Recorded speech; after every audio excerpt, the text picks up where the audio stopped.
Today is the 18th of September 2024. I just got back from work and I thought I would document a very, very interesting situation that happened today. I don't know why my eyes are like tearing up right now, but yeah. So I don't even know how to start, but so I'll start by saying that I work. I feel like there's a lot to unravel. There's a lot to um break down, but I work from 11 o'clock till I currently work. I've done different jobs in my life, but I currently work from 11 o'clock till 7:30. And I recently um met a girl. Yeah, I recently met a girl. She's Nigerian, and how we met was one of the most interesting circumstances, or I don't know how to even say this English ever. But she's 18. Um, and I feel like that's how I'm able to talk about what has happened today is to unravel. She's 18, would be 19 next year. Nigerian, and yeah, we hung out at first, and it was really cool. It was really fun. She actually kind of just reminds me of myself, like Bear. She reminds me of myself, and I'm always really excited to hang out with her, and it just feels really refreshing. Um, she is very artsy. She tells me she would like to make film. She's very gothic. She wears dark eyeshadow, and like very pink blush, bleached eyebrows, like very very artsy looking. And although I'm not all that extreme, but yeah, just to have like a context of who this girl is. Very very smart, very very feminist, very very. She's just the non-conformist. Like she's very very smart. And like I said, she reminds me of myself a lot. And she moved to Saskatoon. So backstory: she and the I feel like I won't have to like. There's no way I can talk about. There's no way I can document what has happened today without talking about this girl and a little bit of a background. So she and her family, they moved to Canada when she was 10, and she's currently like 18 now. So like 8 years ago, and yeah, she moved here with her family when she was 10. And like I said, she's a very smart person. She questions things around her. She questions religion, questions sexuality, questions just a lot of things. Questions, you know, patriarchy and colorism and all the isms in the world. She's just very open and very exposed at a very young age, which is really interesting. So because of that, she has had troubles with her parents. She has outgrown her parents at a very young age. She has very much outgrown her parents. So she moved from Regina, which is where her parents which is where her family moved to initially when they moved to Canada. And then she moved to Saskatoon, and that was how we met because I live in Saskatoon. So and she reminds me of myself, and then she moved to Saskatoon all alone, working two jobs. She's working two jobs, and she's also like paying her rent all by herself, and with no family support financially, which again strikes strikes to me personally, because I moved here also by myself at 21 with no financial support, no physical, emotional support, no mentorship, no guidance, nothing. So I can kind of like mirror myself in her, like I can see myself in her in some type of way. So she's been asking me for a lot of help, like, oh, she wants to buy a car. Um, she wants me to follow her because she doesn't really know about cars, and she wants me to help her with cars and to like do like a drive test and all of those things, and um, also like giving her a ride from work, or also like helping her pick up stuff from Facebook Marketplace. Just basically doing things that just basically helping her in ways that she needs help, like in ways that anyone generally would need help. Um, yeah, and that is what has led to this situation. I won't even call it situation, but this thing that we have here, this thing that I have here, and today, actually, she messaged me about 2 days ago or 3 days ago. So she's been working from about, I don't know, from 4 p.m. to like 8 p.m. And then the bus delays, and she would have to wait for the bus, and the bus comes every hour after 6 o'clock, and she would have to wait for the bus every hour. And it's, mind you, it's very cold. It's getting cold now because it's September. Winter is fast approaching, and also it just reminds me of back in the days. I won't even say back in the days, because it was just a few years ago. It was just 2 years ago when I used to like wait for the bus, and all of this jazz. And when she told me about 2 days ago, the bus would come late, and this has happened twice in a row, where the bus would not show up, and she would have to wait in the cold for an hour. And that really did something in me, because I'm like, because I really saw her as my family. I really saw her as my family. I saw her as my junior sister. I saw her as like someone that looks like me, someone that I can see myself in. Dark skin, she has locks. She thinks the way that I think, which is very, very rare to find. It's really very rare to find someone that actually thinks like you.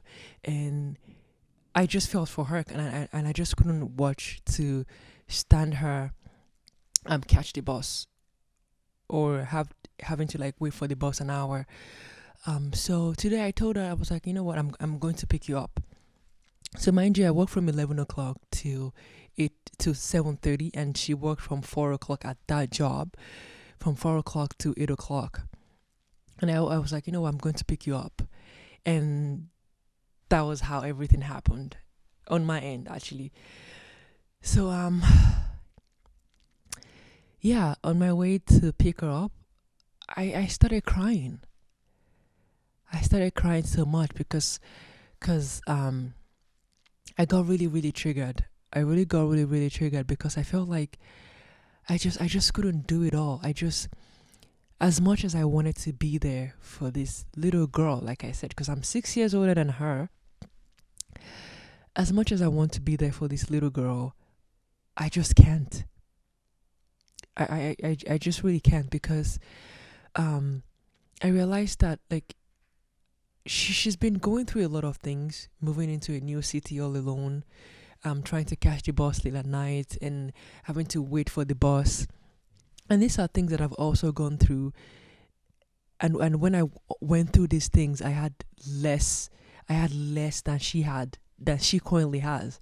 And I lost my dad, and I moved here alone with no family, nothing, and I had to go through all of those things. And I realized that I'm also still healing. I'm also still healing from that. I can't help more than I just cannot help as I'd like to, as my heart would want to. And I just started crying like nonstop. I cried really, really deeply. And also when was about recording this video, I was almost starting to tear up again, which is why I think it's very interesting for me to also always document all of these things that are happening to me, because as an autistic person, if I don't record this now, I won't remember. I would remember it like days after, but I won't feel the urge to document that. So that is why I'm like, okay, um I have to document this part of my life right now. So yeah, um I just started crying and I realized that I just can't. And then I drove there and then I had to also wait for her to finish. And then I just didn't have the energy because again, the type of work that I do is a very physical demanding job on your body, and I feel like I'm still going to eventually in the future talk about the nature of my job. um I currently have body sores. I'm very sore. My whole body is so sore. I take about 15 steps in 8 hours of my work because I work 8 hours now, and in the duration of 8 hours, I take 15,000 steps because I do have this app that shows. It's a fitness app that shows how much steps you take, and yeah, I just in the car on my way to work, and also and I also realized that as I was also driving to pick her up, I was getting irritable, meaning that I was getting kind of like a little bit like agitated and upset. And I feel like I'm not even upset at her. I was just upset at the situation because also um I can't really drive well at night. Like even in the daytime I'm very I don't really have good focus, and I sometimes get in trouble while driving. And that is why I usually would not drive at night when it's dark, because also my car is very faulty. I have transmission issues. I've had transmission issues like twice now, which is very expensive, and all of these things are things that I've had to sort out myself. I've had to sort out a lot of things all by myself. I've had to struggle in this country. I've had to figure things out in this country all alone without no mentorship, without anyone giving me like a heads up. Oh, this is how this would be. This is how this would be. I had nothing like that. I just moved into this country alone and had to figure it out alone. And to a lot of people, it might sound like very easy, but to someone who is autistic, um, it's a whole new story. So yeah, I was getting irritable because I was also getting in trouble while driving because it's at night, and it's also in an area that I'm not really comfortable with, and I also had to drive about 20 minutes from my workplace to pick her up, and also 6 minutes to drop her home, and also like 13 minutes to come back home. And I really do want to help. I really do want to help because I realized that wow, like I didn't have all of this opportunity when I was here, and to be able to give that to someone else who also is like me is something that I want to do. But also it got me triggered. I started crying while doing that because I realized that I'm also still healing. You know, it's just a few years. It's just this year I got really good, like really good at driving, because when I was also driving, I'm a self-taught driver. I had to teach myself how to drive in this country. Got my driver's license on my own without any sort of like a tutor. I really literally just got my car without even knowing how to properly drive. I got my car first without properly driving. So so it was this year that I got my license, and I'm still struggling with driving at night, like especially in because I can't see, like the lights blurring into my eyes too. I can't really see, so that gets people honking behind. Not very often, but once in a while, it gets people honking behind me, and yeah, that get me confused because a little honk would really just confuse me totally. So that was really getting me very irritated in a way. And also when she got into the car as well, I was trying to hide my tears because I was just very like triggered, because I'm like, how did I like first of all, how did I get to do all these things alone and still even having the space to want to still give out to someone that I see as a little me, but I also can't. I just couldn't, and I'm like, I'm also still healing. I'm also still healing. I'm also still trying to figure things out. I'm not done figuring things out yet. Like I'm not done at all. I'm still like, still doing things on my own. still surviving, trying to navigate this new country on my own. And then also it just made me realize that, okay, maybe this is why I'm also not in a frequent contact with my family, because I just cannot do it all. Like, I don't talk to my family or connect with my family every day. Let's say like once a week. And a lot of the time, my second sister would always be the one always like checking up on me, or all of my friends. And also, I'm not really in in good contact, or would I say healthy contact with my friends as well, because I just can't do it all. Um, because I'm just at a high limit. I'm at a high capacity right now. I can't be there for my friends. I can't check up on my friends as much as I want to, and it just makes sense. It just makes sense to a lot of people. This might seem like, oh, like you should be able to do it all, but I can't. I just can't. I'm still very much sore. My whole body is still very much sore. A lot of I've done a lot of jobs in this country. I've worked about 10 jobs, even more. And in the span of 3 years, I've worked about 10 jobs. And I feel like I'll still talk about the jobs that I've done, and how my experiences have been in these jobs, and now I'm still trying to persevere and still push forward to be able to pay rent and help my family, help my friends, and help myself. Yeah, so that was what I wanted to talk about today. Yeah, that's what I wanted to talk about. I'm still very much very sore. I feel like I'm just in so much body pain, so much, so much. And I'm also very grateful for this opportunity to be able to talk about things that I experience as soon as they happen, because someone like me, I'll forget. If I don't do it now, tomorrow I won't feel the need to do it. And if I don't document it, I'll remember it. I'll remember. I might remember, but I won't feel the need to talk about it. So, um, I want to be selfish in a way where I have to save my energy for myself, and save my knowledge and how to navigate things for my own self. But still, I can't just watch someone really younger than me, or someone like my sister, or someone that I really see as myself, go through this stuff, and and not help. So, um yeah. So that's what I wanted to talk about in this video.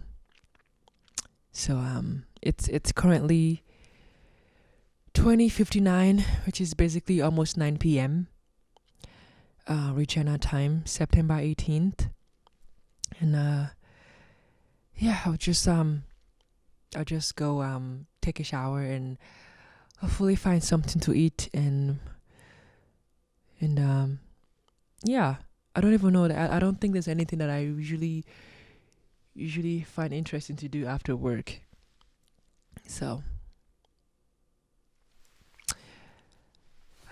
bye.